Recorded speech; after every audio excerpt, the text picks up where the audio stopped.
كبرا قال ستجدني إن شاء الله صابرا ولا أعصي لك أمرا قال فإن اتبعتني فلا تسألني عن شيء حتى أحدث لك منه ذكرا Sadaqallahul Azim. Alhamdulillah kita sudah sama-sama membaca surat Al-Kahfi, surat ke-18 dalam Al-Quran, atau surat pertengahan ya, sama dengannya surat pertengahan, berisi dengan macam-macam di sini, 110 ayat. Subhanallah, orang yang baca Al-Quran itu yang lancar membacanya dia akan bersama dengan para malaikat di surga, dan yang membacanya terbata-bata itu mendapatkan pahala 2 kali. Allah, Rasulullah sangat luar biasa memotivasi kita untuk belajar membaca Al-Quran, sama-sama rajin membaca Al-Quran. Keajaiban Al-Quran itu luar biasa. Salah satu keajaiban Al-Quran adalah ketika kita puasa siang hari, yaitu yang saya bilang, kita baca Al-Quran itu air liur itu justru berlimpah. Kalau saya ngomong begini, haus, makanya disediakan minum oleh panitia. Tapi kalau baca Quran, apalagi pas puasa, itu justru air liur berlimpah. Coba aja tes, kalau pas puasa Senin Kamis, pas siang-siang jam 2 ngelih-ngelih weteng, ngelak-ngelak air dulu, leher, baca Quran, itu justru air liur itu keluar di sini di mulut ini banyak. Banyak tinggal gelap, gelap. Hafal, insya Allah halal ya, mau ngomong rotok jijik. Baik, kita lanjutkan kajian kita sampai dengan apa kemarin? Kamu masajid. Nah, mungkin ini volumenya gede ya. Dah. Sampai dengan ayat keberapa? Kok ayat keberapa? Poin keberapa? 2, 3. Ahkamul masajid tuh ya. 23. 23. Makruh.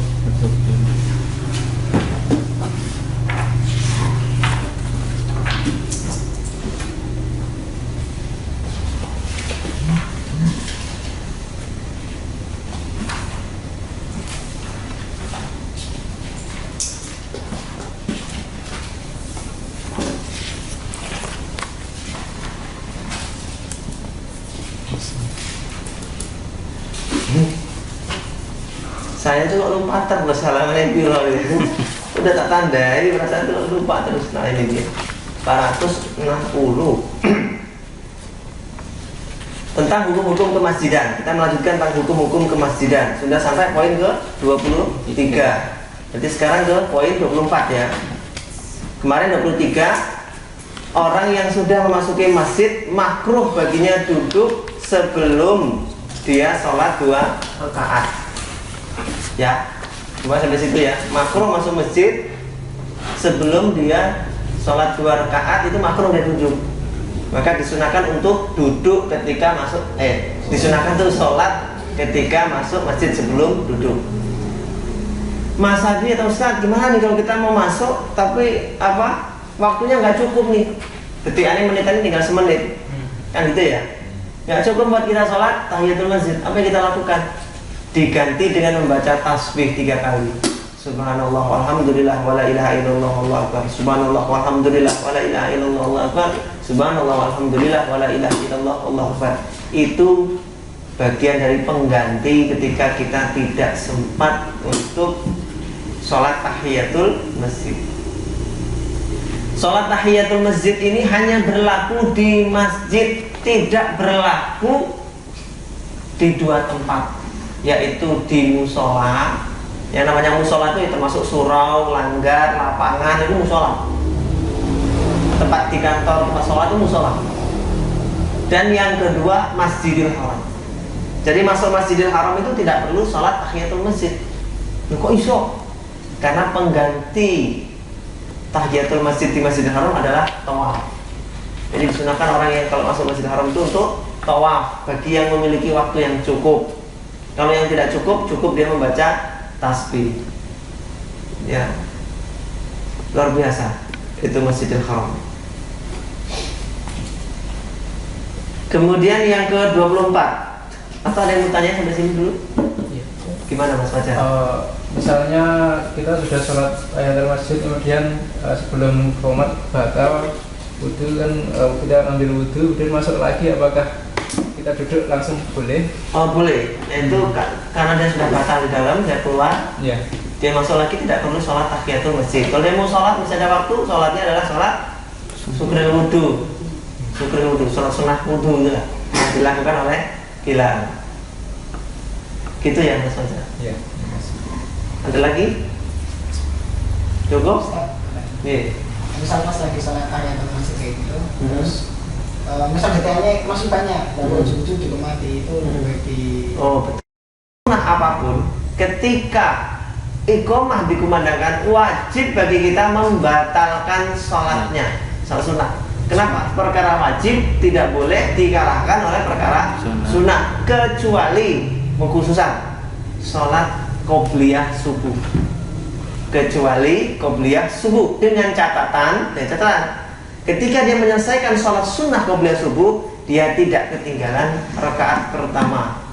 Ya, tidak ketinggalan rakaat pertama sholat subuh. Tapi kalau dia meyakini, kalau saya selesaikan qobliyah subuh ini saya ketinggalan rakaat pertama, ya, maka sebaiknya dia membatalkan qobliyah subuhnya. Karena memang pahala qobliyah subuh itu luar biasa. Tahu pahalanya? Bagaikan mendapatkan dunia dan seisinya. Ya. Kayak duit memang itu belum lah.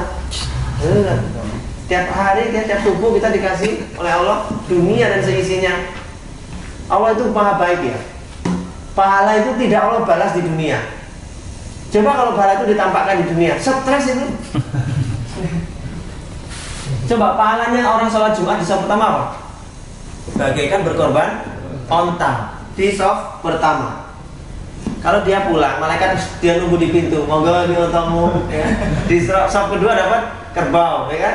Dapat kerbau. Saf ketiga dapat kambing. Itu setiap pulang dari masjid bawa onta, bawa sapi, itu diletakin yang jajan. Mesti mumet. Allah itu maha baik, ditunda kebaikan itu dibalas untuk tabungan celengan di akhirat. Tapi Ustaz kan nggak apa-apa, ntar bisa disembelih. Oke lah, sampai rumah disembelih, dimakan, terus disimpangan sopong. Tetangga semua sudah tiap hari makan kambing, sapi, sama orang. Ya udah kalau nggak usah disembelih, dijual Ustaz. Tinggal tuku sopong. Katanya kambing sudah duwe. Subhanallah ya. Ketika Allah mengakhirkan, menunda pahala kita itu karena Allah cinta sama kita. Dan seperti itulah juga doa. Tidak semua doa itu harus dikabulkan sekarang. Ada doa yang setiap hari kita baca, dan itu pengkabulannya nanti di akhirat. Doa apa itu? Rabbana atina fid dunya hasanah wa fil akhirati hasanah wa qina azabannar. Dari 3 doa itu, Rabbana atina fid dunya hasanah, bisa jadi yang di dunia, kebaikan dunia disegerakan. Tapi kebaikan di akhirat dan azab neraka tidak langsung dibalaskan, bahkan tidak dikabulkan sekarang, mungkin dikabulkannya nanti. Kalau pengen dikabulkan sekarang, tidak mati apa? Biar segera mendapatkan kebaikan akhirat. Tapi itu cara Allah. Tidak semua doa harus dikabulkan untuk nanti, celengan. Ada lagi pertanyaan? Tidak ada? Poin ke-24. Qadhi sepatutnya tidak menggunakan masjid sebagai tempat untuk menetapkan hukum kecuali jika terjadi kasus secara kebetulan, lalu dia harus menyelesaikannya di situ. Qadhi itu apa? Hakim. Jadi tidak boleh menyelesaikan perkara, ya, seorang hakim itu di dalam masjid. Ada tempatnya sendiri, ada mahkamah sendiri, ya, ada meja hijau sendiri. Tidak boleh digunakan masjid sebagai mahkamah, sebagai tempat pengadilan, kecuali secara tidak sengaja di masjid terjadi keributan. Nah, kalau terjadi keributan dan terpaksa kalau dia harus menyelesaikan di situ, ya sudah, itu harus diselesaikan. Yang ke berapa? 25. Makruh membangun masjid di atas kubur berdasarkan hadis sahih dari Rasulullah SAW. Qatalallahu al-yahuda takhazu qubur anbiya'ihim masajid. Allah SWT memerangi kaum Yahudi. Oleh kata Rasulullah, Allah SWT memerangi kaum Yahudi yang menggunakan kubur para nabi sebagai masjid, kubur mereka sebagai masjid. Adapun menggali kubur di dalam masjid adalah perbuatan haram yang amat berat. Menggali kubur di dalam masjid itu haram yang amat berat. Jadi menggali kubur. Kalau misalnya gini, kuburannya sudah ada, lalu orang itu meratakan, misalnya batu-batu yang diratain terus kita bangun masjid yang gini, itu perbuatan makruh karena Allah SWT memerangi. Makruh di sini, jadi begini, ketika Rasulullah melarang sesuatu itu nggak semuanya haram. Ya, tidak semua yang dilarang Nabi itu haram. Bisa jadi hukumnya adalah makruh, seperti sholat di atas kuburan. Ini makruh, tidak sampai kepada haram. Apa sih makruh itu? Ada yang tahu makruh? Jika dikerjakan tidak mendapatkan apa-apa. Kalau ditinggalkan ya, itu jawaban fikih. Betul, jawaban fikih seperti itu. Kita kasih fikih. Tapi kalau ke jawaban makrifat, makruh itu adalah sesuatu yang dibenci atau tidak disukai oleh Allah dan Rasulnya. Jawaban makrifat dari makruh adalah sesuatu yang tidak disukai atau dibenci oleh Allah dan Rasulnya. Itu namanya makruh. Makruh, akrohu, takrohu, syai'an, kan seperti itu ya. Antakrohu syai'an. Jadi kamu membenci sesuatu. Nah, makruh itu membenci artinya. Jadi sesuatu itu dibenci. Contohnya merokok. Merokok itu makruh atau haram? Sepaling-paling jeleknya hukuman makruh adalah hukuman merokok adalah makruh. Itu paling sejelek-jeleknya hukuman dari merokok adalah makruh. Sekarang buktikan, ketika orang merokok, berani nggak ketika ada Rasulullah? Rasulullah, udut monggo. Berani nggak gitu? Nggak berani, bahkan orang yang merokok pun ada Rasulullah langsung dimatikan.